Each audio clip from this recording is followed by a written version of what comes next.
வாழ்க்கைனா என்ன? வெறும் சம்பாத்தியமும் குடும்பமும் மட்டும்தானா? இல்லை இதையும் தாண்டி ஒரு பேரின்பம் இருக்கிறதா?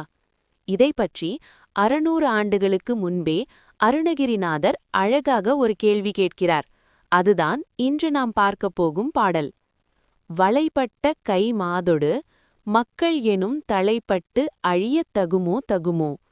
கிளைப்பட்டு எழு சூர் உரமும் கிரியும் தொளைப்பட்டு உருவத்தொடு வேலவனே. இந்த பாடலின் அர்த்தம் ரொம்பவே ஆழமானது. வளைபட்ட கை மாதொடு, வளையல் அணிந்த கைகளையுடைய மனைவி மற்றும் குழந்தைகள் என்ற பாச பிணைப்பில் சிக்கி அங்கேயே நம் வாழ்க்கையை தொலைத்து விடுவது முறையா? இது தகுமா என்று முருகனிடம் கேட்கிறார்.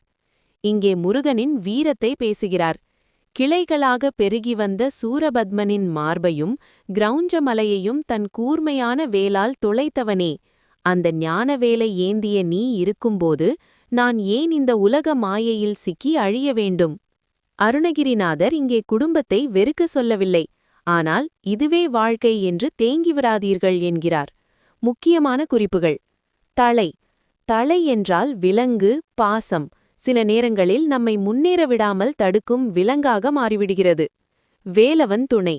எப்படி ஒரு மலை போன்ற தடையையும் முருகன் வேல் பிளந்ததோ அதேபோல நம் அறியாமை என்ற தடையை அவனது ஞானவேல் பிளக்கும் என்பதுதான் இதன் உட்பொருள்.